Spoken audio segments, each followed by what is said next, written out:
Hello and welcome everyone to the Evolve podcast, supporting you to rise above all your limits, connect with the power of your soul, and give and receive more love in all forms. I am your host, Tanya Penny. I'm an occupational therapist, intuitive guide, divine channel, and author of the Connect with the Divine You book and journals. In today's episode, I will be focusing on understanding anxiety.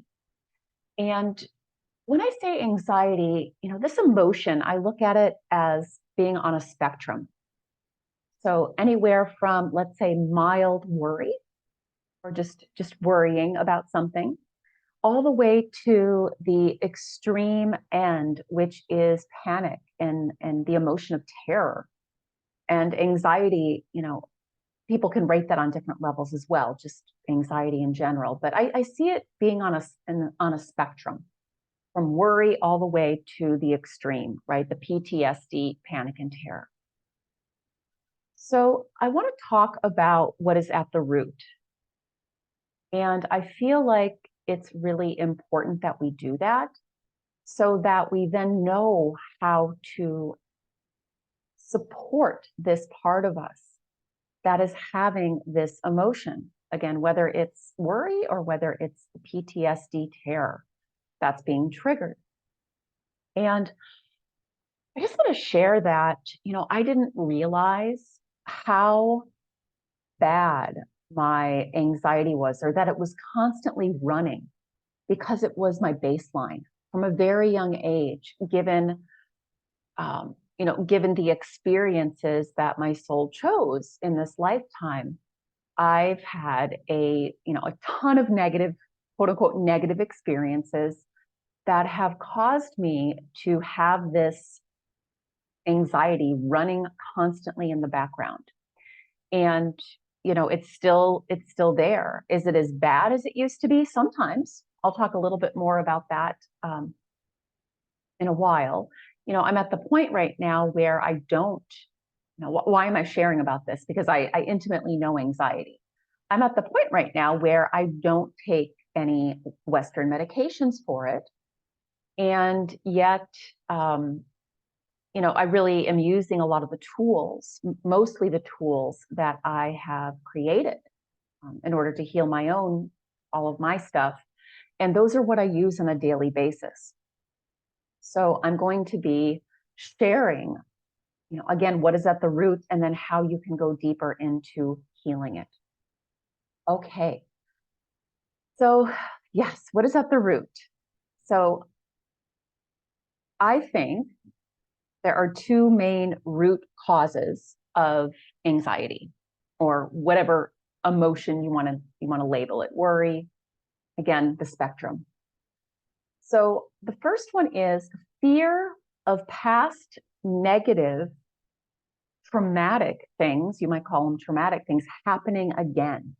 So just the fear of it possibly happening again can cause this emotion to be either there all the time or stirred up in certain, when certain things happen in your life, it can be triggered and to get bigger. Right? So it can feel the fear of it happening again can cause the worry or the anxiety or the panic and terror, or it actually does feel like it's happening again right now. So something might have happened today or yesterday or tomorrow that is similar to the negative thing that actually did happen in the past. So again, either the fear of it happening or there is something happening right now in your life that is triggering that worry, anxiety, fear, terror again. Okay. So I'm going to give you some examples. Some that are, past for me, but some that are also present for me. So, before I give the examples, actually, I want us to take a step back.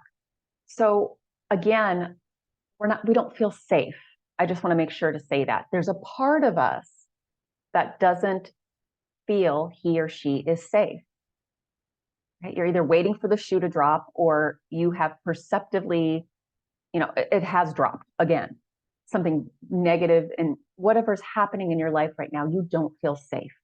A part of you, I like to say a part of you doesn't feel safe, because a lot of times something will happen and there's a part of us that knows, of course, that bad thing is not happening again. And it's not going to happen again.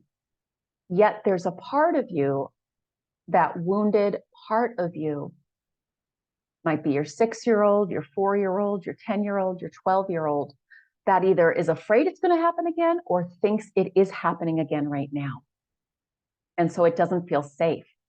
It doesn't feel, it could be something related to shelter, like not having our basic needs met, right? So shelter, food, clothing. So sometimes people that have some money issues right now, or perceptively have money issues, or afraid they're going to have money issues, feel like their shelter, food, or clothing is going to be affected. And then there's, of course, feeling safe, protected, right? And as children, we did need other people to help us protect ourselves. And one of the big things we're going to do as we move forward with this is learn how to soothe ourselves and remind ourselves that as adults now, we are capable of protecting ourselves against most things. Okay, now I'm going to move to the examples. So I grew up with a lot of fighting, yelling. So it was very loud in my house, things being thrown, doors being punched, walls being punched. So my environment from a very young age was that of chaos, and not feeling safe, even if it wasn't directed at me necessarily. Even if you grow up in an environment like that. Now, mine was extreme, right? Mine was extreme. Yours might have been less extreme than that. But just think of as a little child, like if this is going on around you. So I'm super sensitive to noise now, whether it's a loud vehicle and I'm walking on the street and all of a sudden, this loud vehicle comes by, I get startled. I feel my body tense up. If there is a loud noise in my vicinity, like if I'm in my home, like right now, and especially in the middle of the night, if something loud happens, it really can trigger me still. Not as much as the past necessarily, but it still does. So some of you, like me, grew up in a home, or could have happened at school as well, where you were criticized a lot. And maybe you were called names, maybe you were teased, maybe you were shamed. So there's that. We're afraid, again, that we're going to be criticized or called names or shamed, or maybe it is happening actually. So that rejection, that criticism,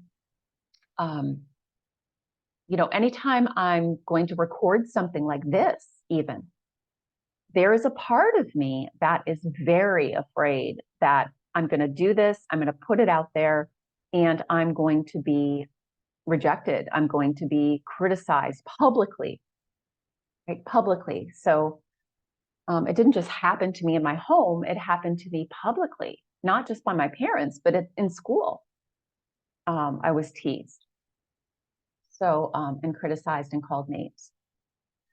So another example might be, maybe you were actually physically and or sexually abused. And so there's a fear of that happening again. And that's kind of running in the background, or maybe it's not running in the background. Maybe you actually know it, know it's there. Another example, I talked about home before, like having a safe home. And I definitely didn't feel like I had a safe home as a child. And it's interesting that a couple of things lately have triggered me. So lately there's been more loud noises above us. So somebody lives above us right now, and there's been more loud noises than normal. And I've been more triggered. And then there's also, we need to move out of our current place by the end of this month. And there's a part of me that is super afraid we're not going to find a new place to move into before then. and like we're going to be homeless or something. And intellectually, I know that I can have, we can go live in an Airbnb, right? Until we find a place. So in Hawaii, I don't know, I'm in Hawaii right now, you guys, on the Big Island. And it's really, it can be a little challenging to find a place. There's not a lot available for rent, especially if you want to spend under $5,000 a month. So yeah, that's been triggered for me lately. So it's so interesting that I've been guided to do this podcast on anxiety because I've been dealing with more of my own lately.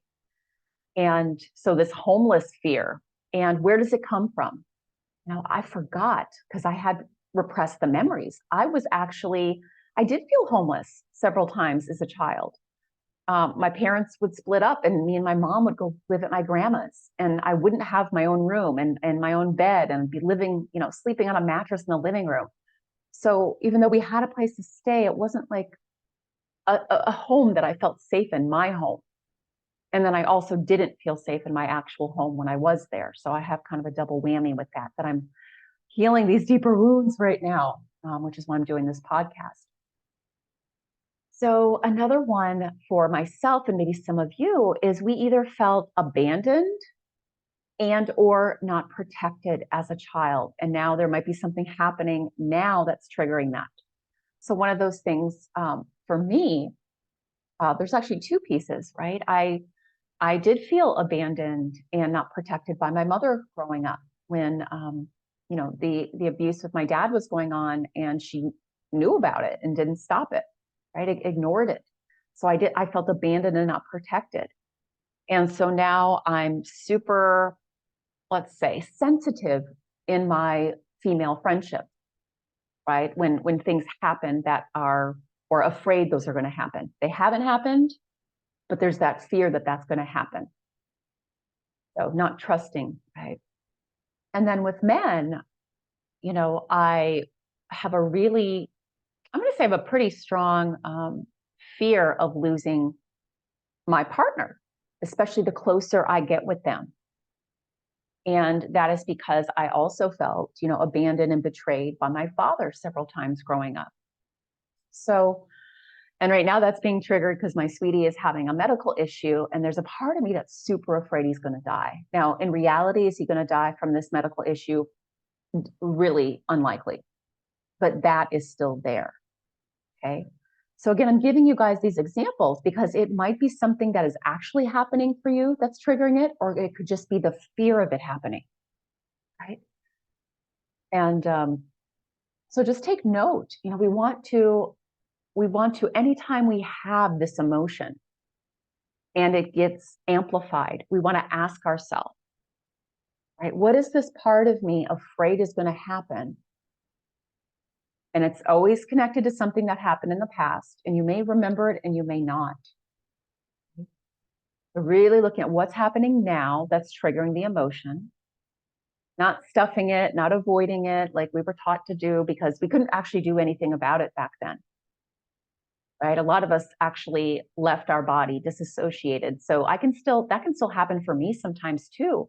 When the anxiety, the terror, the panic gets too high, I'll actually start to feel my hands and feet will start to like tingle, go numb.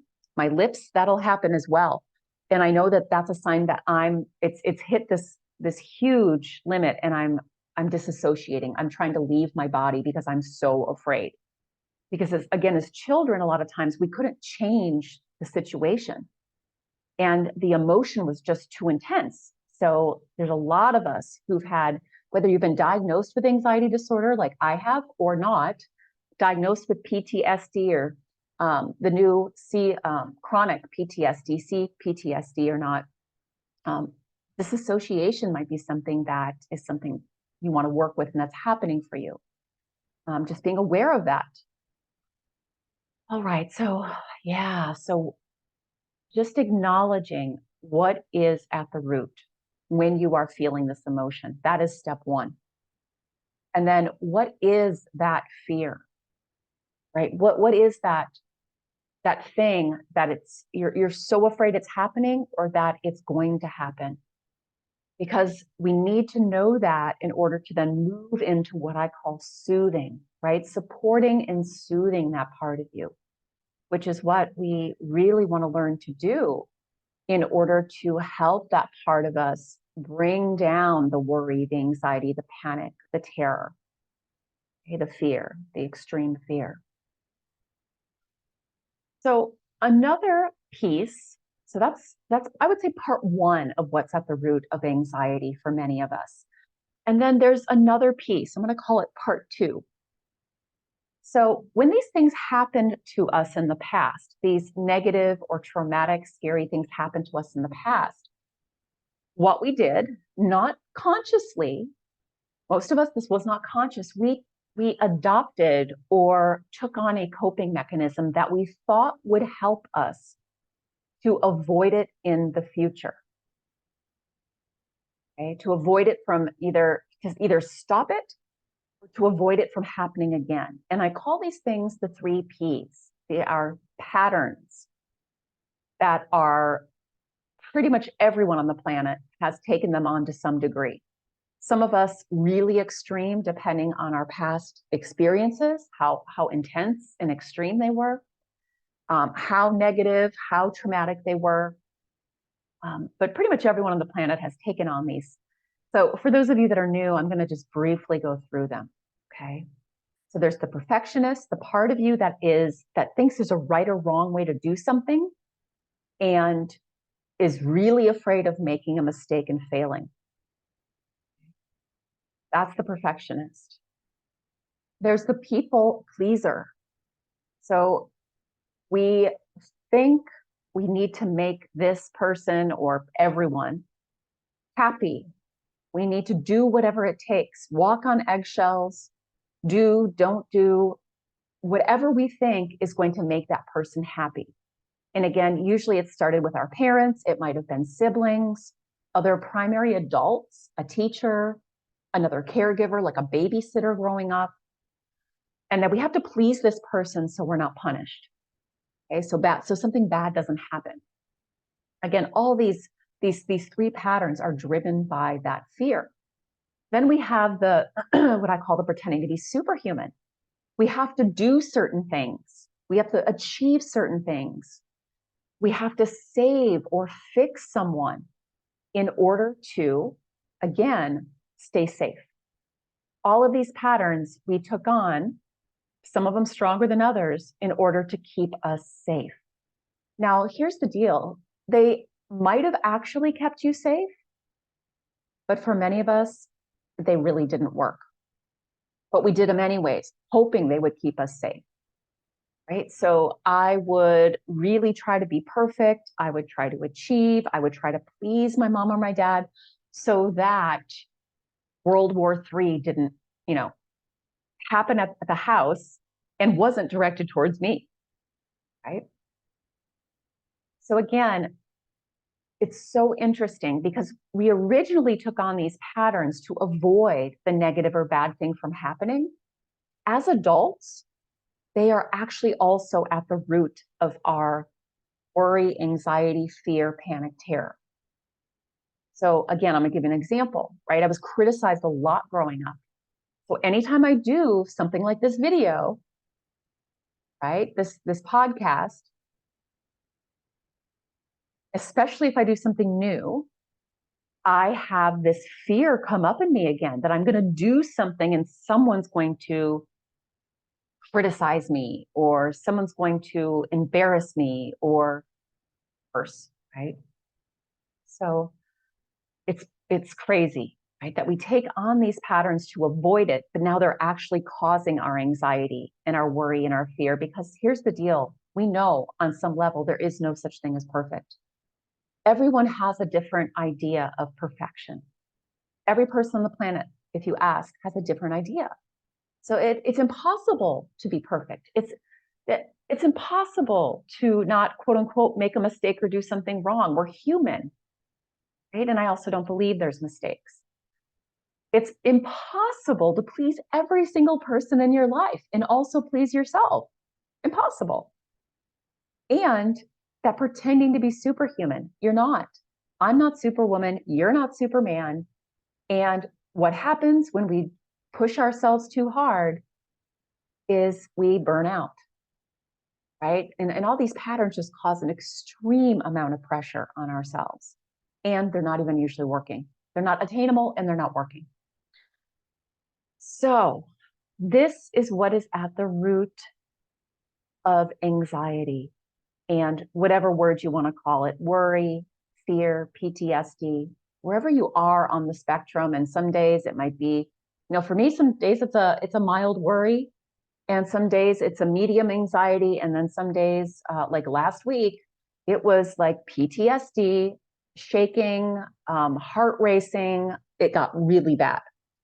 So again, we always want to start with not ignoring it, but let's go in and show up for that part of us and ask.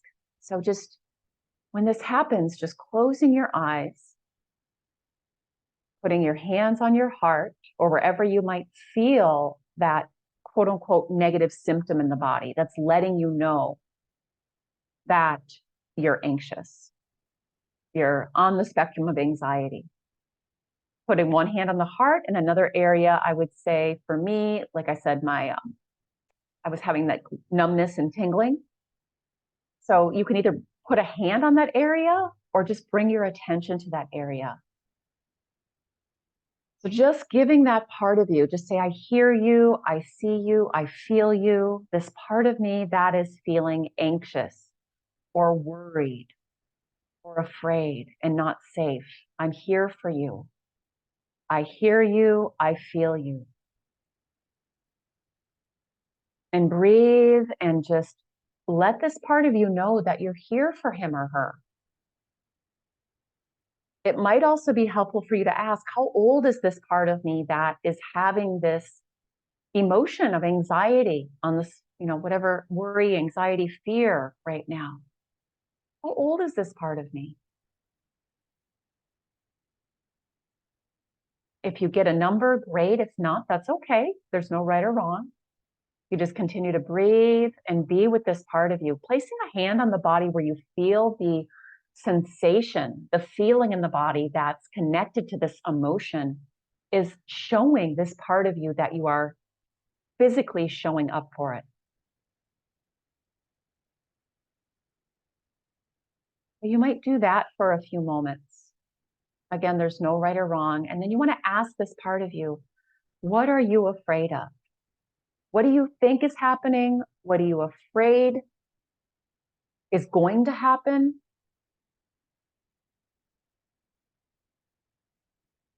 And see what they tell you. And this may take some time for you to hear something. Some of you will see it, some of you will hear it, some of you will be shown an image.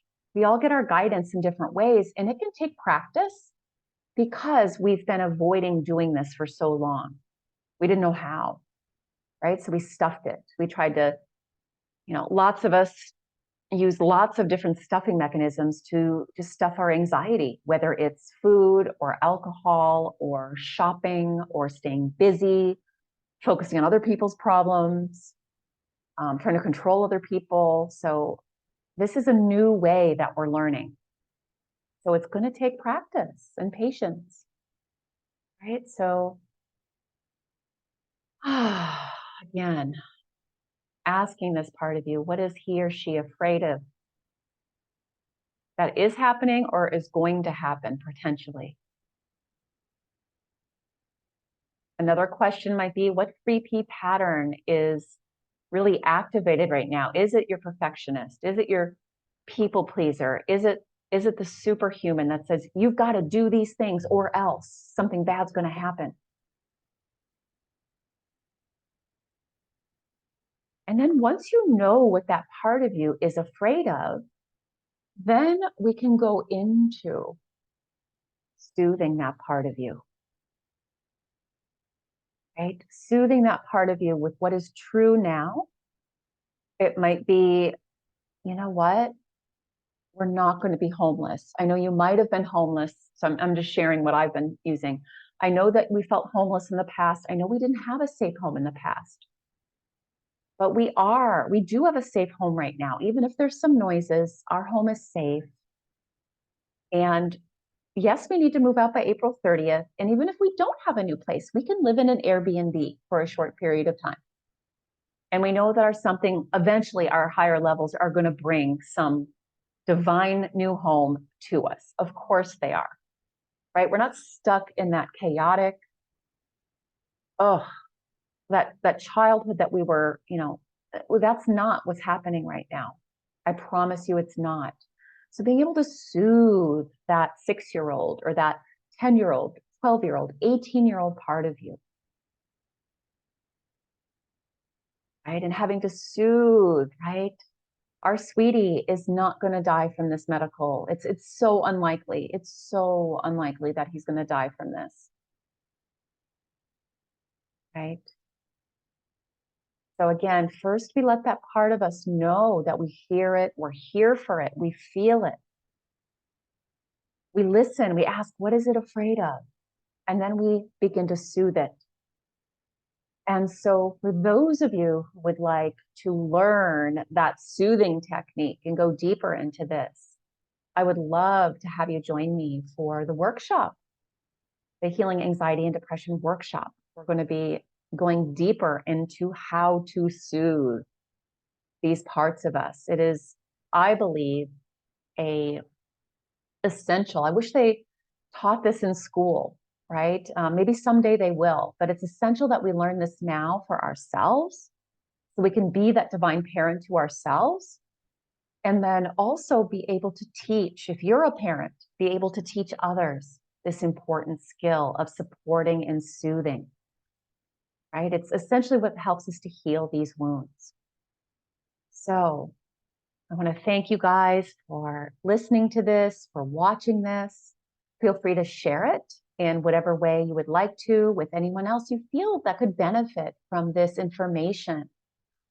And I also just kind of want to add in there that a lot of times we will take on the physical. I talked about heart racing as a physical sensation and my disassociation, my numbness and tingling in my hands and my mouth.